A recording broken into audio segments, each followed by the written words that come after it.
Hi, this is Phil Cooke. Today on the podcast, we're going to be talking to Ginger Stache, who's the Chief Creative Officer at Joyce Meyer Ministries. Now, it's one of the largest media ministries in the world. You've heard a lot about them in the media. You've probably seen their programming on TV, and she's been there for about almost 2 decades and literally has transformed that ministry in some remarkable ways. She's highly creative. She's a great leader of creative teams, and we're going to talk about that stuff today. So stay tuned to meet Ginger Stache. Well, welcome to Ginger Stache, Chief Creative Officer at Joyce Meyer Ministries. First of all, I'm thrilled that you could be on the show today. I am too. Thank you so much. It's always fun to see you. Well, we go back a long way, and I've always admired what you've done. And I thought there's a lot of people out there that could benefit from your journey, your experience, your expertise in the media. And so I just wanted to sit down and talk a little bit about this stuff. You know, it's interesting. We first encountered each other, I think, years ago when you were producing at a Christian television station in Ohio. That's and right. I remember I was judging a competition, a TV competition, and you sent a show in that was you, I think, were hosting it, and you were interviewing people who had attempted suicide. The problem was they'd attempted suicide and failed, but they'd been left with horrible, horrible injuries, been crippled, been just horrible, devastating things for the rest of their life. And I think, you know, the point of the show really fascinated me because so often, you know, we hear about suicide. Sometimes young people see it as a glamorous way out. To other people, you know, depression makes them feel like this is the only way out.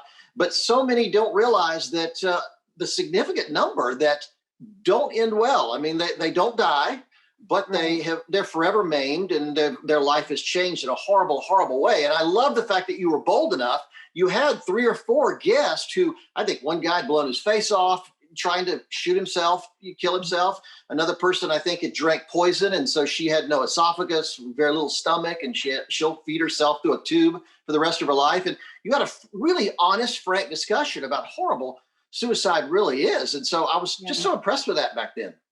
Well, you know, it was one of those things that happened to me with having a friend who did take his own life and being one of those people who were left behind and understanding the aftermath of suicide. And that got me thinking about all of it and what we could do to tell people really all the different aspects of it that they don't always hear about, what they leave behind, what they could be dealing with if they're not successful, and all of those things. And when you have something that's a deep hurt in your own life and you do what we do, you take that pain and you try to turn it into an influence to help someone else to keep them from going through the same thing. And so that's what it was all about. It was my passion to stop people before they made a choice that they would be living with for the rest of their lives or their loved ones would be. And so that's why I did that documentary. Well, you know, it's interesting. I encounter so many young filmmakers, young producers, young creative people who are so frustrated. They're waiting to get selected. They're waiting to get picked. They're waiting for somebody to see their talent.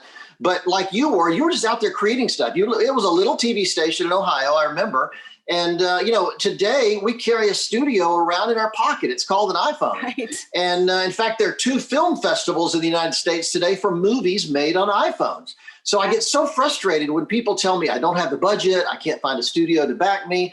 Hey, we could all get out there and be doing something. And I think the fact that you had that program out there put you on the radar, and it really got noticed. And I think that's a wonderful thing. Yeah, things are so different now, even than they were then. But let's say they're not different. Let's say we don't have all that. What I think is really important is to take whatever you have available to you wherever you are. That's good. My goal at that time, honestly, was to create content that would make a difference and that I was proud of. And so it didn't matter where I was to do it. I wanted to create things that mattered. And it's still the same thing where I am now. So wherever you are, if there's something really on your heart, if there's something that comes before you and that you can really make a difference, then make great content. Who cares what you have to work with or what you don't have to work with? Who cares in what small market you're in or what big opportunities you have? Use what you can and do something with it. That's really good. That's really good. Well, then fast forward a few years And Joyce Meyer had asked me to come in and help them revamp their television ministry and kind of rebrand the organization and rethink how they do TV. And I just remember, one of my first thoughts was we need a champion on the inside. We need somebody who's skilled, who's creative, to lead the team on a day-to-day basis. I'm in LA and I'm visiting periodically, but so I can't make all the changes in the world. And I realized that, hey, I knew this girl that produced this show that I was so impressed with years before. And so I called you in, and since you've been at the ministry, you've literally dramatically changed everything there.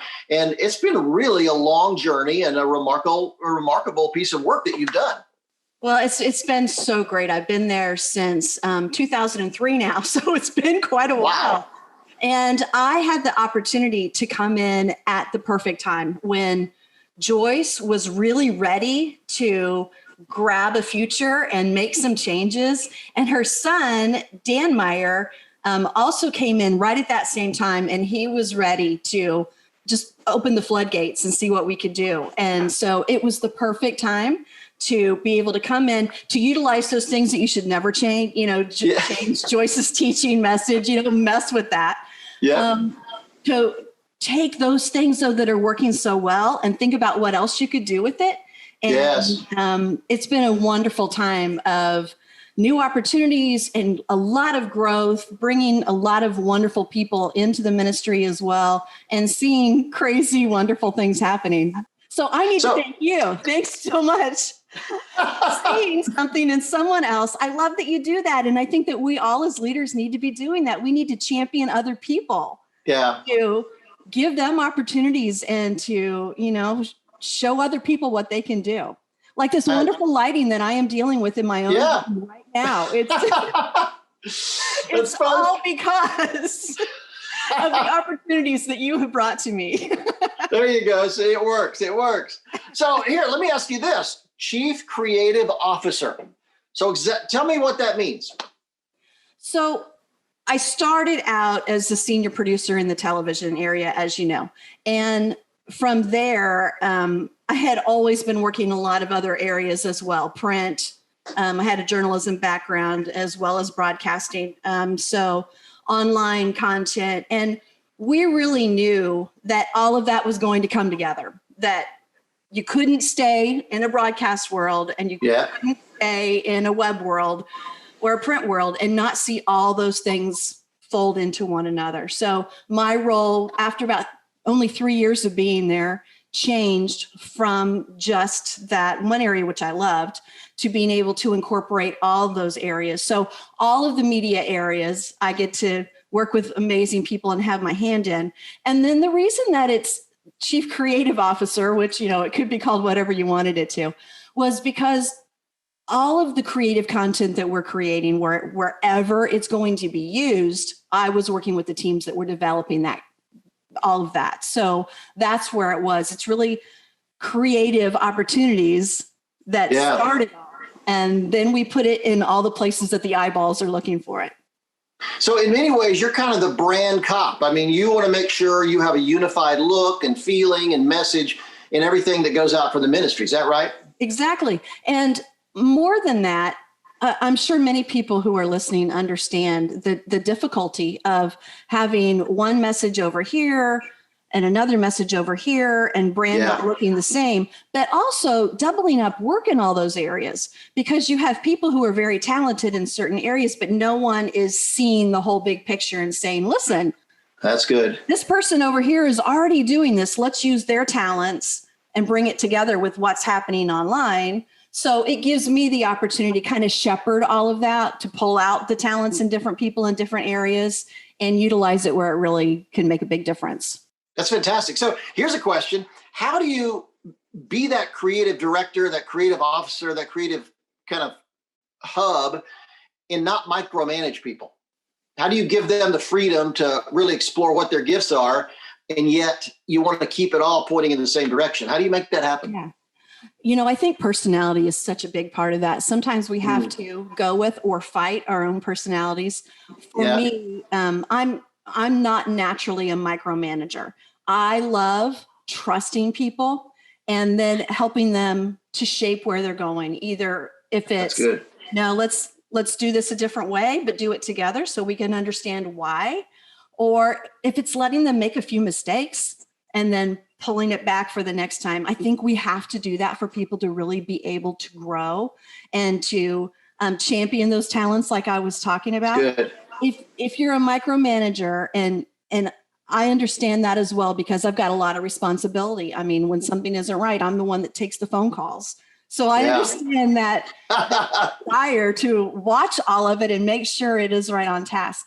But I would probably be dead somewhere by now had I been doing that for a long time, because we just have so many projects, so many deadlines, so much going on that you can't do that and be efficient, for one thing.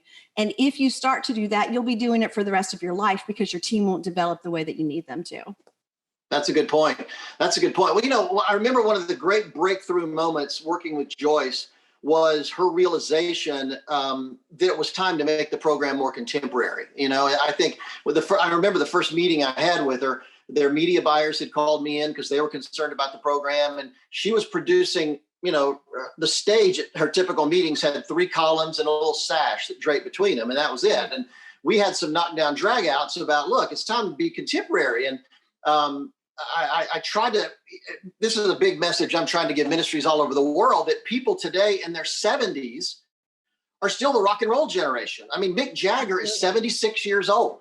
So your new logo is not going to freak them out. I mean, they grew up listening to the Stones and Led Zeppelin, even people in their 80s. I mean, there's a lot of rock and rollers in their 80s today.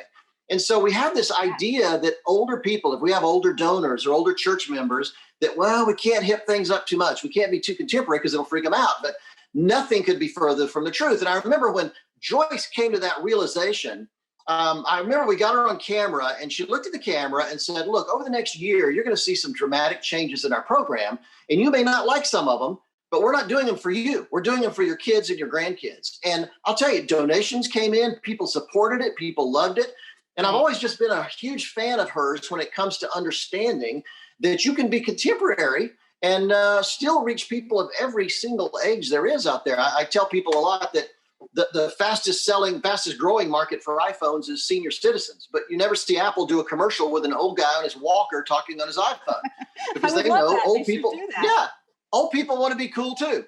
So she got it, and you've stepped in and really carried that torch, and it's been an amazing thing. So let me ask you this: it's interesting. I have in an unusual situation because I work with a lot of different clients. We have churches and ministries and nonprofits and museums and universities and all kind of organizations we work with. So I get to go from one to another, and it's always different. It's always a different challenge, and while that carries its own challenges many times, it's a variety that I really, really enjoy. And in thinking about this interview, I pulled a book I had on my shelf for a long time with a strange title called Orbiting the Giant Hairball. And it's written by a guy named Gordon McKenzie. And he was a creative director at Hallmark Cards for 30 years.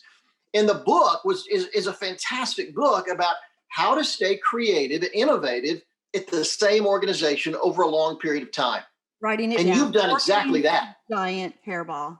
All right. Yeah, Orbiting the Giant Hairball. I'd encourage you to get it because it's just really interesting. It's a weird little book about how he has managed to stay on the cutting edge and extremely creative in the same organization for 30 years.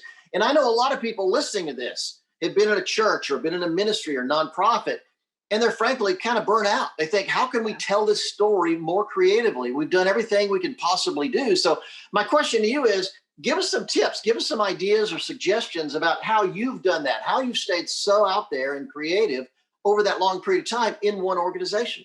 Yeah, I love this. This is one of my favorite things because there are only so many ways to do a certain thing, right? You think, well, this is what we're doing. This is what we've done.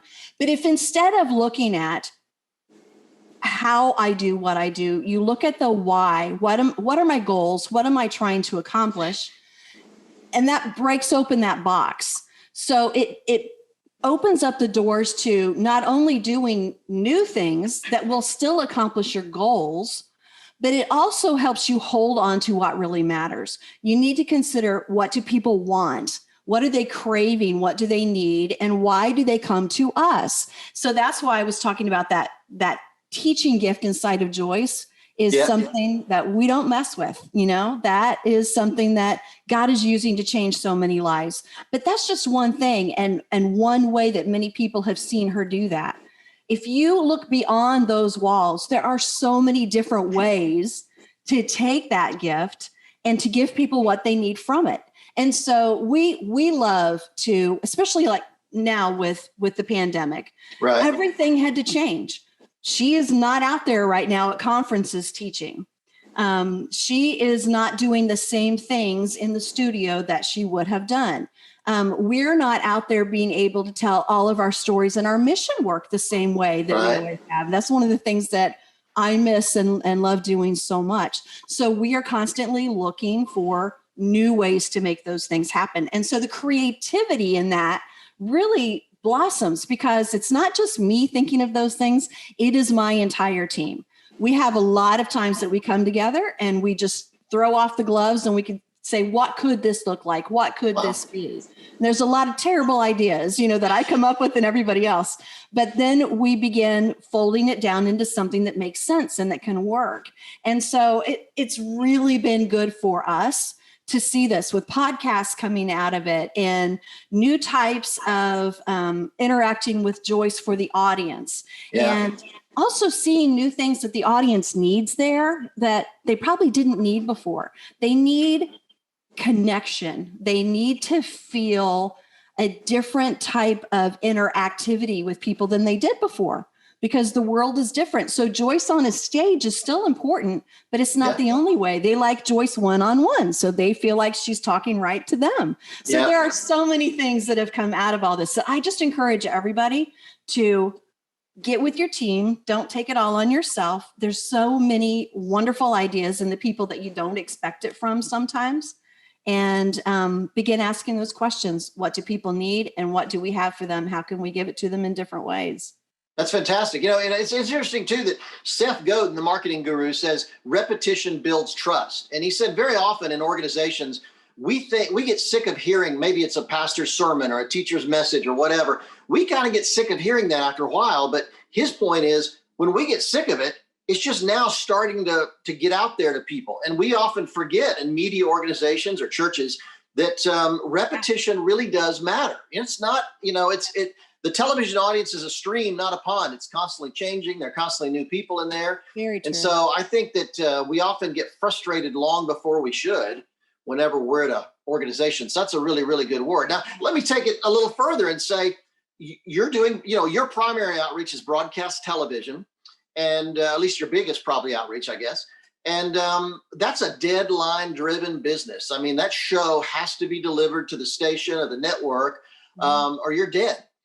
In fact, any idea how many versions you do? You do multiple networks in the US, multiple networks internationally. How many, and they're all different links, and sometimes they're overdubbed. And how many versions do you do typically? Well, currently in-house, we're producing 11 versions of the program. Wow. And every day. That's for every daily show. It's for 5 daily shows and a weekend show. So it's 6 shows a week. And then we also have versions that come off of those versions. So in other words, we have a Europe version that will then go to our offices and will be overdubbed in those languages. So we do English and Spanish here in the United States, but the other languages, for the most part, happen in other places. So we primarily are producing 11 versions for all these different reasons, and then they go out and become even more versions. And so you must say that. you must. Well, and let me ask you this: how can you be creative with that kind of a looming deadline hanging over your head? Yeah, it's a slow train. That creativity is a slow boat to turn. That's where I'm so excited about other opportunities, because that program does change and we make changes in it on purpose so that it doesn't get stale, but that takes more time. Online, we're changing things every day, and that is our playground to see how people respond to things, to get immediate response, to see how people like them and what suggestions they have. Listen to your audience as well, and then take that to the next place where it's touching. And that might even be the magazine. So, we have the magazine, we have our online versions, we have our social media, and then we have the television program as well. And it's all changing so much. We used to be very TV driven, and we of course still are. Yeah. But we have really found that it's not that TV drives everything anymore. So much of our branding might start somewhere where it's a little bit more immediate and then evolve by the time it hits television for what we really want it to be. So we try to make sure that branding's all the same. And that's very important for that ball to work well and roll smoothly with the different pieces as it hits the audience at the different times. And yet it just gives us the opportunity to see all of these other places where God is opening doors for us to reach new people, where those eyeballs are, where they are really impacted by it, and be very creative in those different areas where it doesn't take quite as long as it does on TV. Let's go back a minute to you had a great comment, the fact that, there's some things you don't change. When you came into the Joyce Meyer program, you're not going to tell her to do something different because she's the magic. She's the reason people watch. Right. And I find very often producers or creative people will go into an organization in their effort to put their own creative stamp on things, or really to show, hey, I was a good investment. I'm glad you hired me. And really to kind of show off a little bit, they want to change some things that are fundamental and really shouldn't be messed with. There are things in those organizations, and I encounter it all the time. And I think it's really critical. Just talk to me a little bit about how important it is to understand what works. Certain things you really don't mess with, but you can mess with peripheral things around that, maybe to enhance it in many ways. But you don't have Joyce suddenly start doing something entirely different. No, you don't. And Phil, you talk about the one thing, right? So right. What is the one thing for your organization that really matters? And so knowing what it is that you have to offer that audience that nobody else has is really key. Good. And in doing that, knowing who you are, why you do what you do, and what you want to accomplish sets that foundation for the other things that need to happen. Now, Joyce is very in tune to what she does really well and to what should change. And she's also very open to other things. So what I love about her is that she has let me try some things that have just fallen flat. So for instance, here's a funny story. I have an offering bucket in my office that she signed because I wanted to do the offering at a different part of the live event that we have, and it failed miserably. Like, it was terrible. It was an awful idea, but she let me try it because she wanted to give me the opportunity. And then she signed the offering bucket and gave it to me as a reminder. So I love people who let you try and fail, but at the same time, so many of those things that we have done together differently have worked beautifully. So they've worked really well. And that's really important. If you have the opportunity to say, if I try this, what's the worst that could happen? That's a big question. If the worst is really bad, don't mess with it. If it's maybe you can live with, then give it a try and see what happens. See if it's worth it. Joyce is also, she's very much a person who does want to see progress. She doesn't want her ministry to be stale. And so doing that together, sharing those ideas, we spend a lot of time where we're just throwing ideas around and seeing what we can try and what we won't. So I appreciate that very much about her. Yeah. But the reason that we have that kind of relationship, and I tell a lot of people this, is when I went in as a new person, I did not make a lot of changes in the first 30 to 60 days. I needed to learn who they were, what they were doing, spend time with people who know what's going on. So when you come new into a place, give yourself the time to learn. You're the student at that point. Don't come in as the great savior. Learn what it is you need to know, and then begin sharing opportunities and ideas as that, not as you've been missing this all along. You really need to switch this up. Do it as a team together, and people respect that in a much different way. So I'm glad that we've been able to build that kind of relationship. That's really good. And I love the fact that she appreciates creating an environment that would allow people to fail. I think that's so important. I look at, I think probably 8 out of 10 of my ideas are miserable, 2 are maybe okay, 1 might be good. And but that gives me the freedom to try other things. And you never know what's going to work and what's not until you actually try them. I'm a big believer that most ministry organizations need to have an R&D department. Just let's have a team of people that does nothing but try new stuff. And it's incredibly important. But I'll tell you one thing that I loved about Joyce back in the day, and I'm sure it's still true, is one place she would not give in is she hated strife when it comes to the team. And anything that created strife behind the scenes, she just hated it, and she would eliminate it right away. And I was so impressed with that, because strife, as you know, people talking behind people's back, people criticizing each other behind their back, those kind of things will destroy a team faster than just about anything I know. So and I just remember she was relentless about making sure we were all on the same page. We worked together, we were a team, and there wasn't that kind of strife behind the scenes. And that was so impressive. Yeah.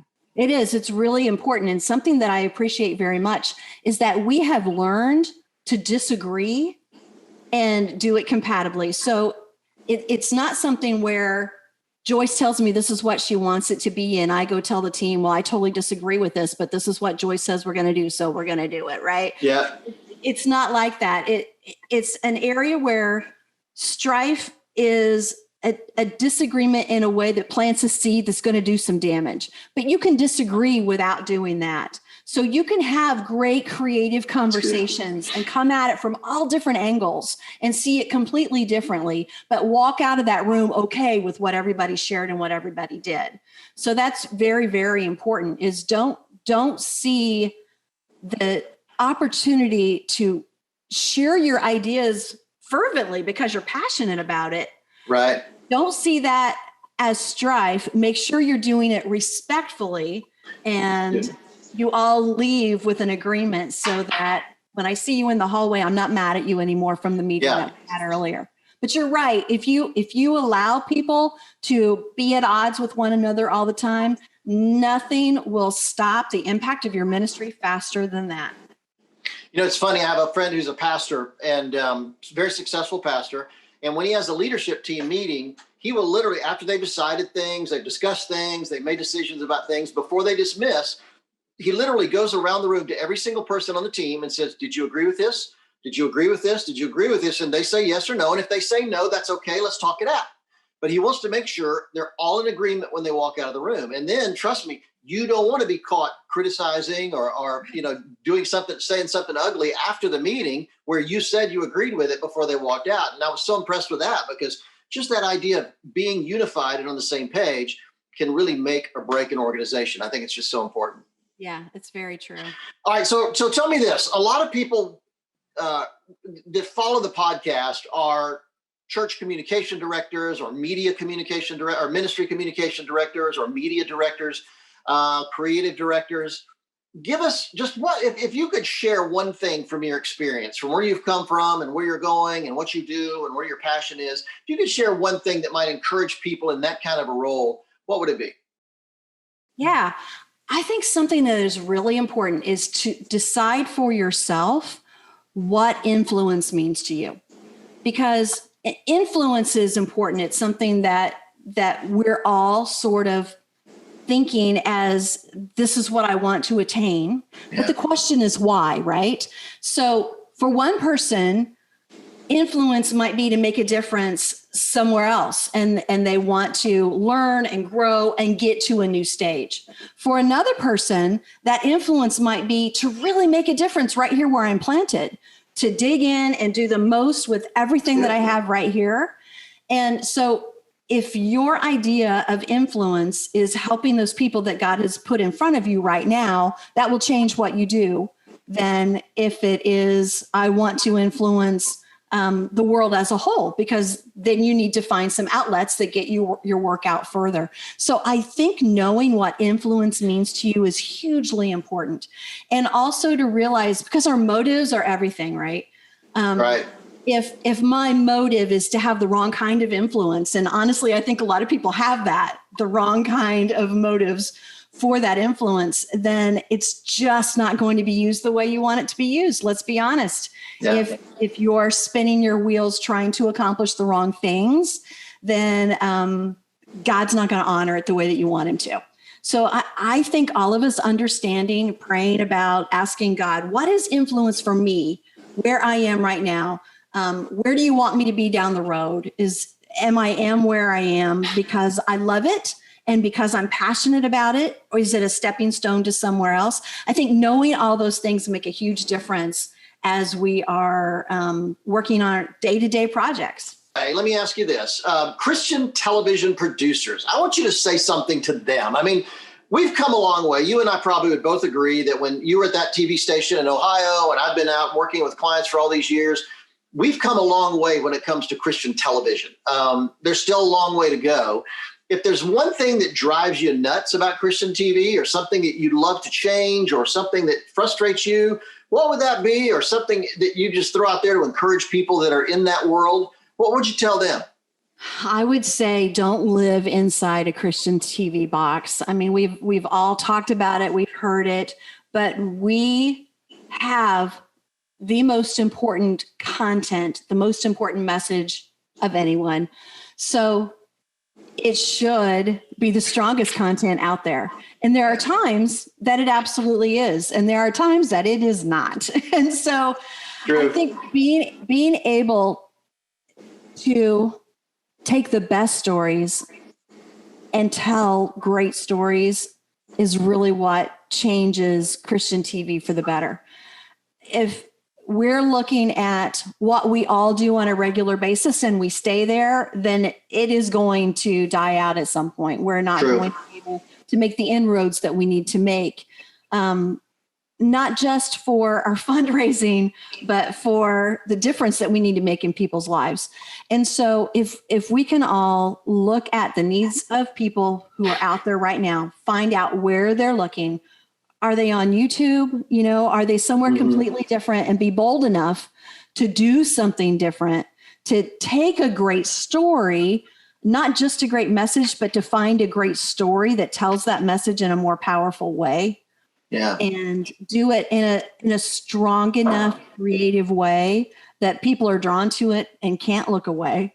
I think that's my biggest passion for what we do. And, you know, I don't even like to think about it as Christian TV. And of course it is, but it is a message that if we can break outside of those labels and really share those things that will make such a big difference in people's lives, then that is where we will start gathering new people in and seeing changes in their lives. And it will be more like a domino effect instead of an old box that is going to get stale. So I my biggest passion there. I also think something you've done brilliantly is package it well. I mean, half the battle is, you know, taking that message and making it look like something that even a non-believer would be interested in watching. My goal has always been, I want a non-believer to look at a program I produce and say, well, maybe I'm not into that Christian message, but it was a great program. You know, we're never going to get them interested if we can't open that door and kind of intrigue them. And so I think you've done a great job in that department of just packaging what Joyce does in a way that makes anybody want to watch. And even if it's content that isn't necessarily Joyce, that's what we're also doing, is taking a legacy that she has built with being able to share the message in a powerful way, but beyond that, to go out and do good with it around the world and sharing that message and all of the different things that she won't always be able to share herself in the same way. We have to look beyond what we're doing now, or there will come a day where we're going to say, wow, I really wish we would have started thinking about this differently a long, long time ago. And there are great opportunities for us in what we're doing, and for Joyce and what she is capable of doing. So don't stay within that area of what your pastor has always done, or the kind of program that you've always done.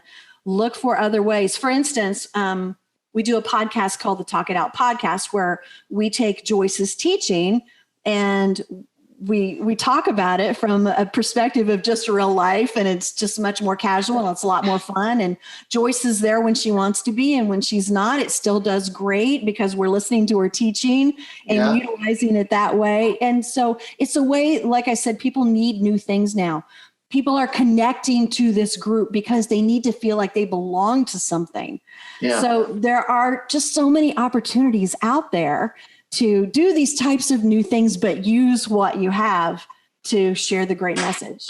That's fantastic. Now, word on the street is you're working on a new book, Chasing Wonder. Tell me about that. Yeah. So I've had so many wonderful opportunities in my life. In all of the different areas of media that I've worked in. And for me, I've always been very excited about the opportunity to go do something new, right? To meet new people, to tell a new story. And I talk to so many people who say, I wish I could be more like that. I wish that I could do those things that you have done. And I don't think there's any wishing that need to be involved. I think that there is something that we can all do that will get us off of that treadmill of the repetitive life that we tend to live, the mundane routine that we get trapped in. So this book is about chasing wonder. It's about taking small steps that will change your life into being more of a big adventure. And so sharing a lot of stories and encouragements and different practical things that people can do to get them to the point where they will see the great opportunities that are before them as well. So they're not saying, I wish I would have, but they're out doing these things. So I'm very excited about it. It's going to be available everywhere books are sold in June. On June 8th, it'll be coming out. Fantastic. Well, that's a few months from now, but I encourage people to start looking for it. You put it on, the publishers put it on Amazon pretty quick, way ahead of time. And so let's make it a bestseller and let's get it out there. Because I think that's a big issue today. I think you're exactly right. I meet so many people that never leave their hometown, never leave, the area where they were born. And they think it's just because that's the way life is. But it's not at all. At the same time, I have a friend, an assistant that used to work for me that eventually went to work for Disney. And she's doing accounting of all things on major productions. She's the chief production accountant on these $200 million movies. But every time she gets a day off, she's traveling. She'll get on a plane. She'll just get in the car, go somewhere, camp out, ride a canoe, do something. And I'm so impressed with her, just that passion for going out and experiencing the world. And that doesn't take money. It doesn't take influence. It just takes a spirit of adventure, I guess, right? It does. It's exactly that. I call it an adventure mentality. It's like waking up thinking, what am I going to do today that is going to add some wonder to my life? And I may not even leave the house. I may sit down and talk with Phil Cooke on a podcast, right? Right. So there are all these different opportunities, and some take a little bit more effort, and others are just connecting with someone, and there's always something ahead of us if we're looking for it. Otherwise, I can binge Netflix on the couch for another several hours, which I am not knocking because that's important too sometimes. I'm very much into the British baking show right now, and I can't cook a thing, so it makes no sense. But I know that there are people who are just waiting for that little push, that little shove, and that's what this book is all about. Well, when I wrote my book a couple of years ago called The Way Back, we did research and discovered that something like 68% of Americans don't even know their neighbors' names. So I say start there. Just go next door. You don't have to go up the Amazon. You don't have to go to the Sahara. Just start next door. Meet somebody. You never know what doors that'll open. So I'm thrilled about your book. I just encourage people to go get it. It's called Chasing Wonder, right? That's right. Everybody write it down, get it, because I think it's going to be huge. Well, Ginger, thanks so much for taking the time to do this. I know you're busy. You travel a lot, even in the pandemic. And I appreciate you taking the time to share some of these things, because I think people are really going to be inspired and go off and do some wonderful things. Well, it's been great fun. I'd love to do it anytime. Thank you so much. Ginger Stache, Chief Creative Officer at Joyce Meyer Ministries. That was a terrific time. And I encourage you to go get her book, Chasing Wonder. Keep your eye out for it. If you're listening to this before it hits the street, just jot it down and keep an eye out for it. And then if you're listening later, look on Amazon. You never know where it's going to pop up. But Chasing Wonder, it's a brilliant idea. And I just want you to remember that whatever you're doing, leading a ministry team, leading a creative team, or a communications team, or a media team, I'm going to tell you that that's a great calling. That's a great, great role that you play in the kingdom of God. And I just want to encourage you that you need to step up. It's time to step up. Ginger's talked about some remarkable things she's done at the ministry that's really made them a global outreach. And she's quite remarkable in what she does. And I'm so grateful that she would come on today and share that. So remember, share this with people. If you know someone who's struggling in their creative life, share this. It might give them some hope and some ideas. Certainly people that are involved in Christian media, I'd encourage you to share it with them. Give us some comments, rate us, and that always makes us go up and more people can see it, and it makes a much bigger impact out there. So thanks for tuning in, and we'll see you next time.